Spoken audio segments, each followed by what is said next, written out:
This is CX of M Radio, the voice of customer experience professionals.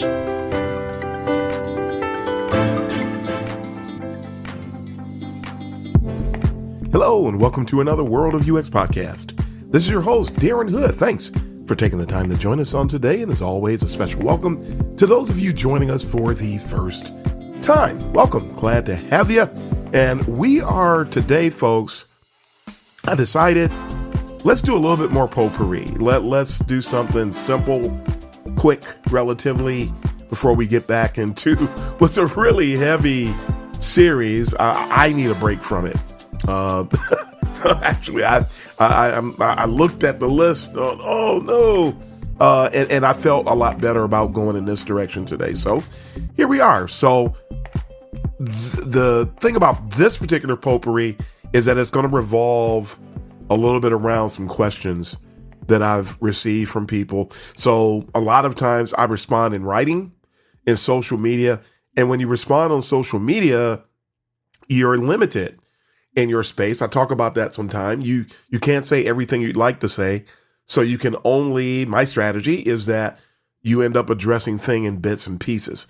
So on the show, I can actually address something with a little bit more detail. You still can't be completely exhaustive, especially if you have a ton of things to say about it. But at least I can say things and provide a little bit more color, a little bit more context, a little bit more breadth than I can when I'm responding to somebody on social media. Even if sometimes I go back and forth with people in a private message, and those can actually get a little taxing at times. You still miss things because I'm still responding in snippets.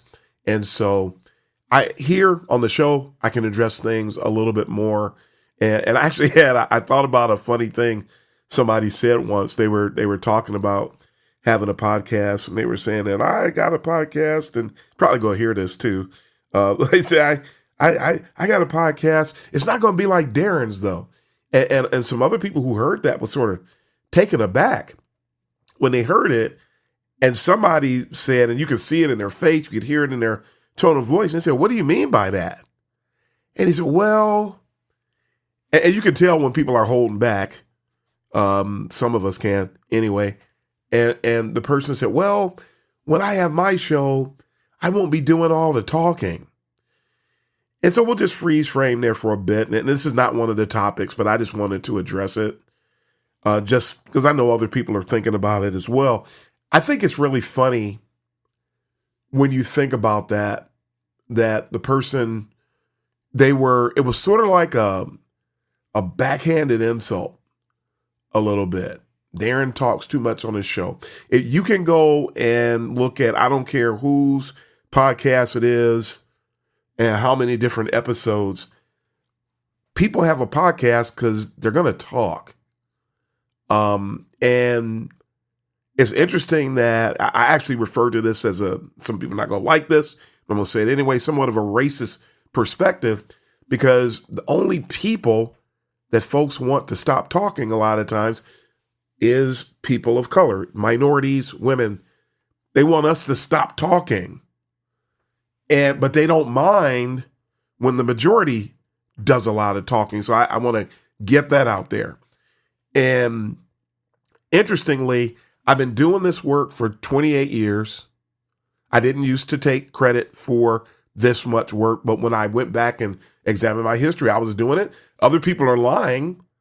I did the work, so yeah, I'm going to take credit for it because I was doing it. And it doesn't matter what somebody else thinks. It doesn't matter what they agree with or what they don't agree with. We're not the prisoner of someone else's perceptions. None of us are. And I certainly am not. So I'm not going to sit here and then go and restrict myself because of someone's perspective. That's pretty silly because it's not fair. It's not just, and it makes no sense. The person who said that has been doing UX for approximately eight years. And so, see, I've been doing it for 28. You've been doing it for 8. And on their show, they said they're just going to have people on their show and let them talk. And they're not going to talk at all. If that's the format somebody wants, that's fine. That is one of the many format types. And by the way, Podcasts can have a multitude of different approaches and formats. Each person does what they feel works best for them, what they're comfortable with, what they want to do. And everybody, it's their prerogative. Each podcast host, no matter what the topic, who they are, where they're recording or broadcasting from, everybody does what they want. But all of a sudden, when it comes to somebody like me, they want to sort of put a restriction on it. So, no, I don't pay attention to stuff like that from the perspective of I'm not going to give heed to it. I'm going to respond about it. And it's funny when you call people out for saying ridiculous things, they try to flip it and they try to make you the bad guy for calling them out, but they never make themselves the bad guy for doing the thing that somebody's being called out for. So, no, we're not doing that. I love justice. I love integrity. And so I love ethics. And so we're responding from that perspective. And I'm giving those who are willing to engage in critical thinking, I will always empower you to be able to walk things out the best way possible, not just for you, not just for me, but for everybody. So if somebody ever says something like that, please know that that's a silly statement. When those people have been doing UX for 28 years, and if they're still podcasting, guess who's going to start doing a lot of talking? So if some of these people, if they could talk for an entire show or off and on, because I don't talk in every show, I have guests and we have conversations and everybody gets it and everybody's fine with that. But when somebody has been doing it for a while, they're going to talk. So I've got a lot to say. I have a lot of things that I've observed and people will say, yeah, because you sure are opinionated. I get that sometimes too, which is also another passive aggressive slap, if you will, because it's weird. People will say you're opinionated. A person once told me, they said, sounds like you're preaching, but they didn't stop to find out whether or not what I was saying was true, because truth trumps everything. So is it true? Why is it that the people who embrace what's being said are all thriving? So I don't care about detractors. I don't care about trolls. I don't care about people who have an axe to grind. I don't care about people who have inferiority complexes. I don't sit there and worry about people who have an EQ deficiency. Those kinds of people, all they do is leave destruction in their path. And so we got to see them. We're going to interact with them. But if you're in a boat like me, sometimes you have to reconcile what people do. In other words, you have to take the time to understand it and then understand what the right thing to do is, and you go forward. Some people call that fortitude. So fortitude, I've been doing this podcast now for over 3 years, and we keep going because of the fortitude and because we care about the community. So I'll never be detracted by people. It's funny. They say, well, that's what I think. Well, but technically you didn't really think, because if you were thinking, you wouldn't have said that. I just had some fun with that. But no, so I wanted to share that with some folks, because when you hear things like that, it really takes you aback initially when you hear it, in all honesty and in all transparency and all fairness. It's weird to hear things like that. But nevertheless, we go forward, and we go forward with a sound mind, and we go forward with no bitterness, and we go forward maintaining the same focus and embracing the same goals that we had when we did our first episode. So just wanted to mention that. And that's it. I wanted to share a thank you. And I'm not going to share the entire message, but just wanted to share with you some of the sentiments that I get, that people express with me. And I want to start sharing more than these, but a person, or more of these, I should say, but a person said something, and I just took a small excerpt and just wanted to share this. The person said, I wanted to directly thank you for your unflinchingly honest content on the World of UX podcast. So I thank you for taking the time to share that with me. It's nice to be understood and appreciated. I say that to people all the time, especially in light of all of the backlash that we get for talking about the things I talk about. And there's a lot of people, they want me to stop talking about what I'm talking about. They want me to talk about something else. But hey, if nobody talks about this stuff, then the siege that UX has been subjected to gains even more steam. I'm having some impact, and we know this for a fact. So we continue to move forward. We hope one day to be able to overturn the siege against UX because it is violent, it is unjust, it is unethical, it is destructive, it is hurting the discipline. And anybody who cares about the discipline should not want to allow that stuff to just have free reign. We've got to stand against it. We got to enlighten people about different things. We got to give people the best chance possible for success. That's why I do what I do. I know a lot of other people who have the same mindset. So I'm thankful for you folks as well. So let's keep trying to take the discipline back, as we said in another episode recently. But I've got 3 questions. 3 questions. So let's go ahead and just dive in. And some of them came from LinkedIn. Some of them were questions that came to me in a roundabout kind of way. And I actually shared them on social media. And I just don't get to speak to them at length, as I mentioned. So I wanted to just talk about these tonight. So it's probably going to be relatively quick, but we shall see. First question. There was a post that I had shared where I was talking about people who have inferiority complexes and are now trying to engage in what I call microwaved advancement, where they are trying to get ahead quickly, unjustifiably, get ahead without doing anything. These people now, another strategy that they have, they know that people who have 15, 20, 25 years in the discipline do exist. I think I talked about last episode about the person that claimed that they said they've been doing UX for 10 years and they said, I've been there since the beginning. For some reason, they think UX started 10 years ago. It's of that same ilk, but it goes a step further than that. These people know that they don't have the experience of the 15 to 20 to 25 year UXer, feel like we are hurdles that they need to cross, but instead of getting qualified and following the same path that we did, they'd rather try to diminish, try to erase us, try to invalidate us.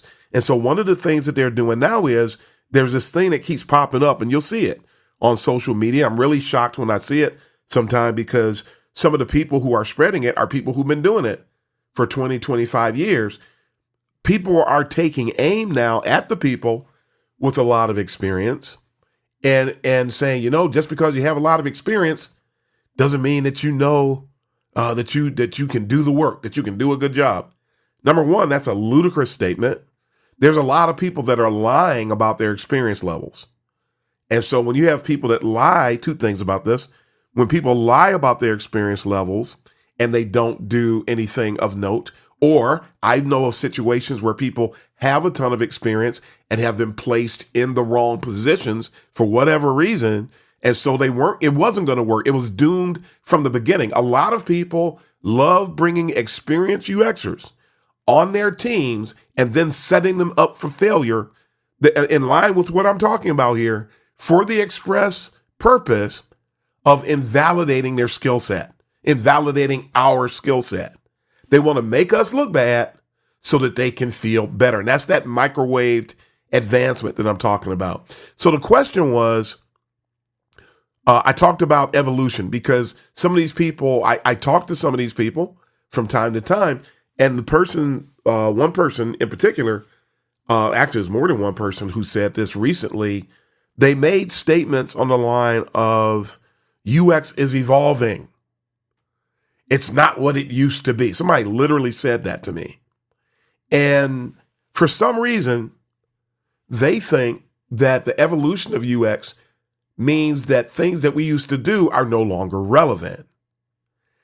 That could not be further from the truth, any further from the truth. That is an absolutely asinine and ridiculous statement. If somebody thinks that usability, heuristics, information architecture, and interaction design principles, for example, that those things mean nothing to UX work today, that's what they're trying to do. They're trying to act like those things don't mean anything. So now they don't have to learn that, right? Have Figma will travel. They don't need to know anything else. These people are doing this, but in particular, this person heard me talking about this whole evolution thing and talking about how people are trying to get ahead by making us irrelevant, by making the seniors at the higher end of the experience threshold. They're trying to make us irrelevant by trying to say that the skills we have, nobody needs them anymore, basically. And they say that UX has evolved beyond that. So a person asks, what do you mean when you speak against the evolution of UX? Because for some reason, and I think that's a great question in general, but I do have to address, I'd be remiss if I didn't address how that sometime I make a statement and people insert things, or they hear me say something, but they hear something I didn't say. So folks have to make sure when you ask a question, make sure that or if you quote me, make sure that you are asking a question about what I said and not what you inserted. Because I'm just going to say, hey, I didn't say that, and then get us back on track. But I did love the question, because the question had to do with trying to clarify what's meant by evolution. And some people think that I'm saying that UX has not evolved. The fundamentals, which is what I said when I answered the person, the fundamentals are the fundamentals. They're not going anywhere. Anybody who truly wants to advance in UX, in any discipline for that matter, there are always fundamentals that a person has to be grounded in. Anybody who's a practitioner that does not get grounded in fundamentals, again, it doesn't matter what the discipline is, and UX is no different. When a person does not get grounded in fundamentals, and they think that they're advancing, that's a mirage. Anybody who does not have, if you got 5 years, but you're not well rooted and grounded in fundamentals, you're going to need to double back. You've been doing UX for 10 years. I've seen people been doing UX for 8, 9, 10, 12 years spew misinformation that let you know that they knew nothing. I know people been doing UX for 10 years and know nothing about heuristics, consciously, because we actually all know something about heuristics. We don't know their heuristics, but we need to have a deliberate and conscious awareness of what we know about heuristics. Some people don't. But I've seen people, they speak things they shouldn't be speaking. They endorse things they shouldn't be endorsing. And that's hurting us. It's hurting all of us. But please know and understand, we've had our usability, we've had our heuristics, we've had our information architecture, and even in all these things, I mean, we didn't do tree tests in 2005. I didn't, and I don't know anybody else who did.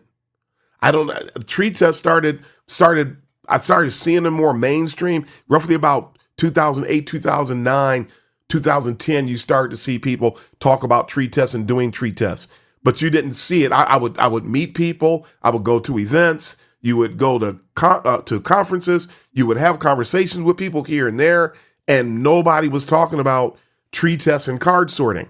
It wasn't really happening. So think of that as an evolutionary point, a milestone, if you will, that we started coming up with ways to take the things that we were doing and to do them with more, how can we say, we made advancements. We took the fundamentals and we didn't leave the fundamentals, but we went forward and began to do things faster. We began to spread our wings a little bit more with the way that we would do things. That's the kind of evolution that has happened. We didn't have remote usability testing at one time. Everything was done in person. And so remote usability testing then became something. I mean, you really think somebody did? I remember talking to somebody once who said that we didn't need remote usability testing tool because he had been doing design for 10 years and he never used it. But the guy who said that was a mainframe designer. There was no remote usability testing for the digital folks, for the people on the internet at a certain point in time. It certainly wasn't there for somebody who was designing mainframes. But these are some of the advancements. When you think evolution, think advancements.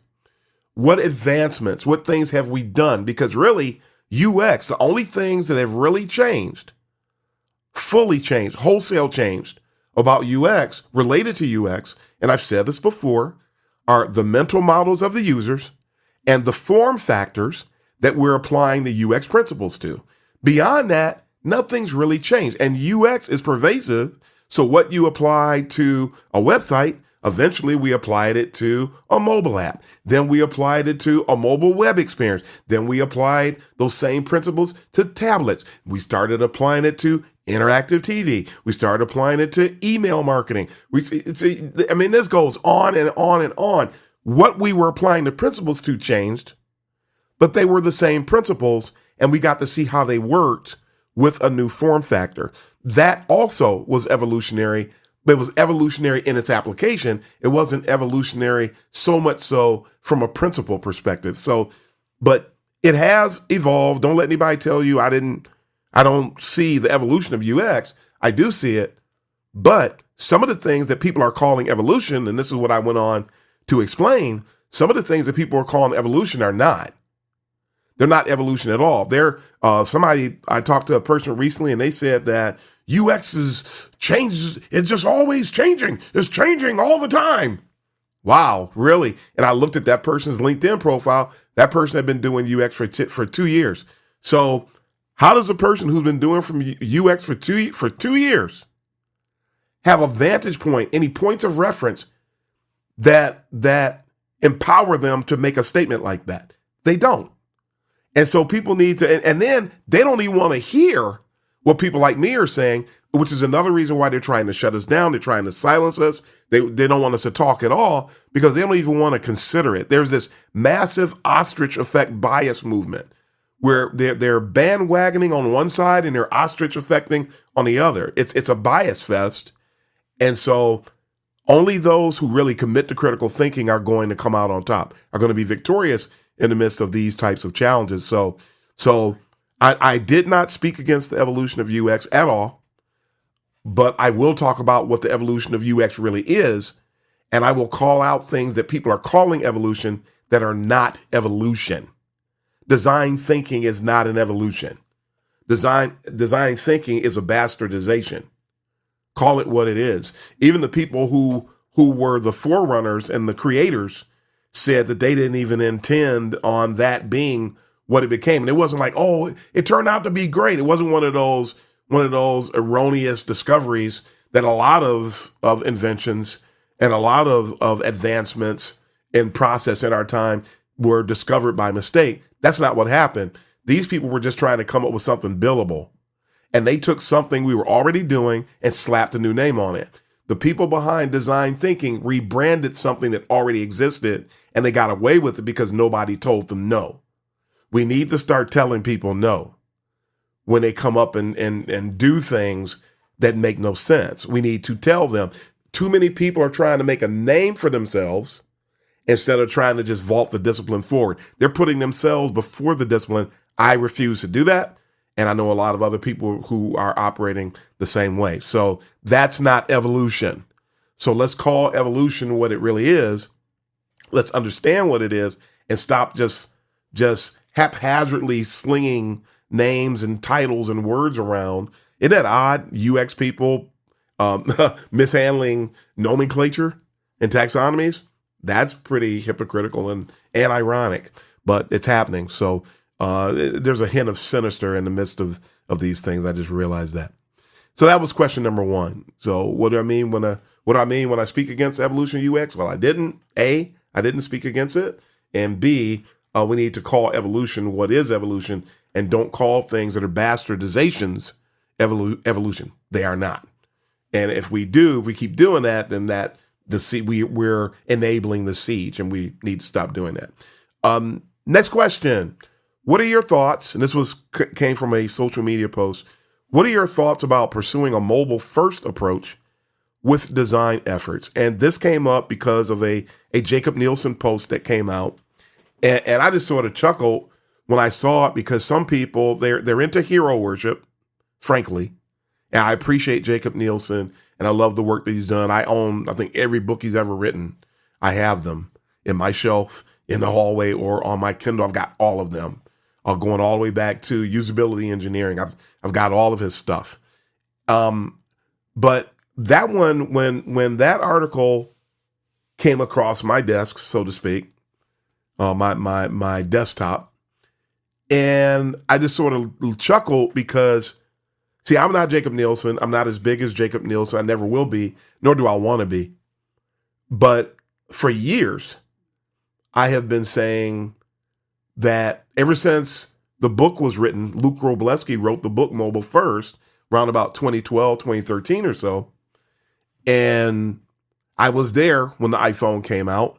I was designing when the iPhone came out. I was designing apps and the mobile web experiences and responsive. So I did all of the things. And one of the things that I noticed that people kept wondering, they were confused back then. What do we design for first? I'm confused. How do we proceed?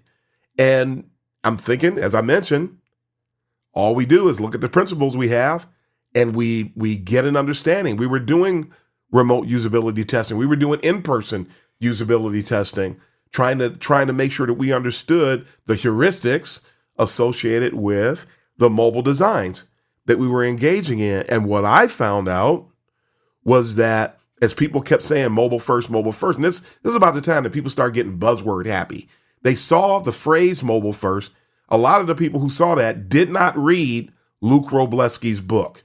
They took the title literally and they started designing for mobile sites first and then trying to jerry-rig the desktop later. I have always talked about mobile also. So it's more of an inclusive mindset where if you know that there's going to be a mobile experience, then you need to make sure as you're designing for desktop, make sure that what you're doing is presented in a scalable fashion that's going to deliver the optimal experience for people who are experiencing your solution, your product, your website, whatever it is. You need to make sure that their experience is optimized. So you keep the mobile experience in mind, but you're not going to start with mobile.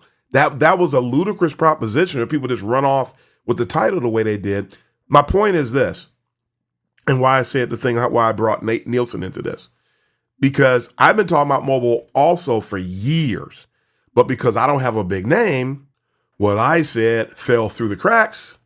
I say things on social media, 5 people like it. I say something on social media, on a good day, 20 people might like it.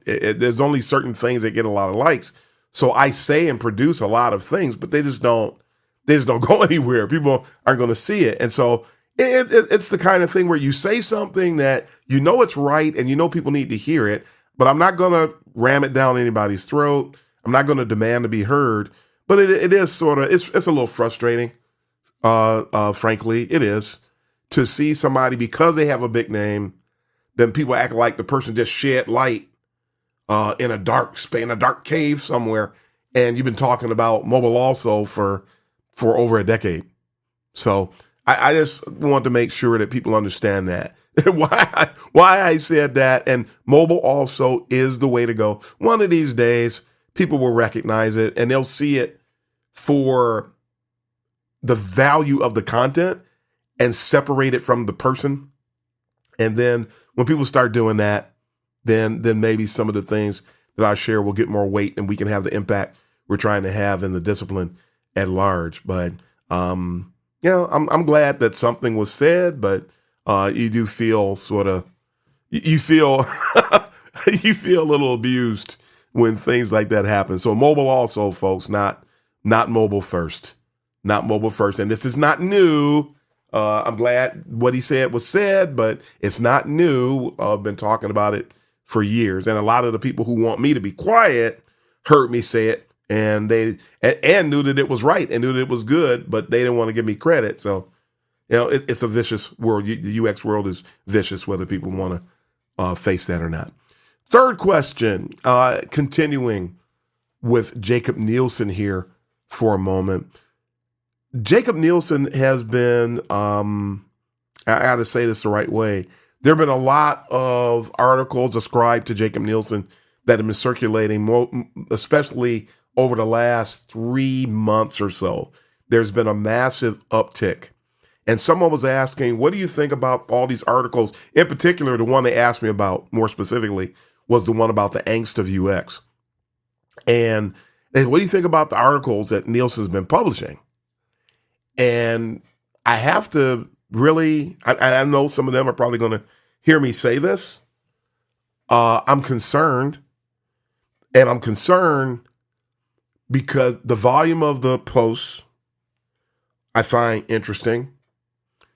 The voice and tone I find interesting. The phrases that I've read, something on the line of, and I'm paraphrasing, I can't remember it exactly, and I don't have it in front of me, but there was a statement about how that the old guard gazing admirably at their belly buttons, something like that. If you go through the Angst of UX article, you will see it. I'm not going to bother looking it up to say it here. If you've read it, you know what I'm talking about. If you do come across it, you'll recognize what I'm talking about when you see it. But calling people who've been doing UX a while the old guard, that doesn't sound like something that somebody his age or someone of his temperament would do or say. I mentioned I have old books of his. I know his voice and tone. Didn't sound like him. Matter of fact, some of those articles actually sound like AI. Frankly, they sound like AI. Could he have published them? Could have. He could have used AI to publish them. Somebody else probably proofread it, if that's the case. I don't know. I wasn't there. What I do know is that what was published, some of the things I've read, and some of the things I've seen, they're dangerous. They 1 minute he says something about what's going on in UX, and then he'll make this really flippant data-related statement. Oh, and for the last year, hiring has been like this. And then other people were reading these and coming on social media and saying things like, wow, the stuff he's saying is really fantastic. And he has data. I'm a doctoral candidate. Data is at the core of what PhDs do. And your data has to be solid in order to get through the process. If there's anybody who knows something about data and data integrity, I'm not talking about data from a data an analyst or somebody like that, a data specialist. I'm talking about data that's presented in a written piece. When somebody just says something about that and then use the word trend, and the word trend is applying to what happened over the course of the last year, that's not a big trend. That's not, something might be trending, but it has to be happening for a longer period of time, pretty much to be referred to as a trend. There is a lot of things that are happening in these articles that I question. I can't embrace it. And 1 minute there's a statement with a flippant reference to a time frame, and then next thing you know, there's another similar statement that's made, and I can't even really say it's a similar statement, so let me rephrase that. It's not really a similar statement. When he made statements about seasoned UXers and how they were treating new UXers, I have yet to witness it. I have yet to see any real evidence of that. I have yet to talk to anybody, and I know a lot of new UXers. There's a lot of new UXers listen to this podcast, and I don't know anybody who's experienced that. So 1 minute he's presenting supposed data, and it wouldn't really qualify as data. If I did something like that and put it in my dissertation, they would ball it up and throw it at me and tell me to start over. You can't say things, you can't make flippant statements like that. Then he turns around and makes a statement about what's going on in the senior UX community, but he doesn't even make the flippant reference to any data, because it's just something that ironically, the statements that are made happen to be popular amongst people who buy into the UX boogeyman mindset, who thinks that we're trying to keep all the new UXers out and all this other kind of stuff that nobody's doing anywhere. People just say that because they want a scapegoat. They want somebody that they can make to be the bad guy. They want to generate some type of pity from someone, so they make these things up. They cry wolf. And when you cry wolf, and you know good and well nothing you're talking about really exists, that's pretty problematic, wouldn't you say? So these are some of the things I've seen. A lot of the articles, I do know about this also, a lot of the articles focus on AI. If I remember correctly, he also said that we have a sense of urgency around AI. There's more of a sense of urgency about the gross lack of ethics and character assassination in UX than it is about AI. AI is nowhere near being ready for prime time. Baymard Institute released a piece about a week ago where they were talking about the 80% error rate in some of the work that AI does related to UX. 80%. Sense of urgency? Let those people go back to the drawing board. The people behind AI need some integrity and some ethics. And until they embrace integrity and ethics, the AI product, is not going to be able to deliver what any of us want or can even use without fear, without any sense of anxiety, because people are so busy trying to race to market that they're playing this terrible MVP game, and V no longer means viable. People just rushing things out, and they think that they're meeting some great demand. Hey, AI, great idea, but how about we get it ready for prime time first? How about we make sure it actually meets needs? And no matter, the best AI will be nothing more than a tool. So let's keep that in mind. Figma's a tool. InVision's a tool. Adobe XD is a tool. Photoshop is a tool. You keep naming them. Tools, tools, tools. And the user of the tool, the holder of the tool, has greater power than the tool. The tool just vaults us forward. But if we don't have things in place and then we just pick up a tool, so we're not evaluating the tool for its true viability and then just running off, the whole thing is a joke right now. It'll be sometime before AI can be used with confidence, truth be told. So that's what I think about those articles. I have no problem being on the record saying this. And I would not be surprised to find out you find out that this stuff is being written by AI, because he's rolling out too many at one time. It's just really, really strange. There's a lot of strange things about it, but I'm not buying into it. And I will not have missed anything because I didn't buy in to it. So I'm not worried about that either. That's how somebody asked me about it. This is how I feel about it. This is where I stand. And I don't need any crutches, so I'm fine. I will keep my eye on AI. I will continue observing. I will continue learning different things about it.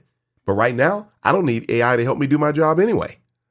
So it's not anything that I need. I didn't go and build a bunch of skill to go and grab a crutch. And a lot of people are afraid of AI because they're concerned it's going to take their job. If you actually bring something to the table, AI is not going to replace you. AI is going to replace checklist-oriented tasks. That's what AI will replace. Checklist-oriented tasks that don't really call for any critical thinking and any academic thinking. And by academic, I mean questioning everything and having that. It's a different way to say critical thinking, and it's a different type of critical thinking. But it's really, I'm not going to go down that rabbit hole here tonight. I just leave it there for now. It's academic thinking. When they hear you say academic, they think you're talking about something that's going on in academia. No, it's the type of thinking, the reason why we go to academia, so that we can develop that, so we can come out and be sharper when it comes to critical thinking. I wish that class was required for everybody. It surely should be required for everybody in UX, because if you don't have the critical thinking skills, you're not going to be able to thrive in the discipline today. So that is it. That's the potpourri. I thought it was going to be shorter. It wasn't. But hey, as long as we're sharing something that's going to help vault people forward, that's all that really matters. But that is all the time we have for today, folks. So until next time, this is Darren Hood, the host of the World of UX podcast, wishing everyone all the best. And until next time, happy UXing, everybody. Thanks for joining us for this session of CX of M Radio. Be sure to rate, review, and subscribe to the show, and visit cxofm.org for more resources.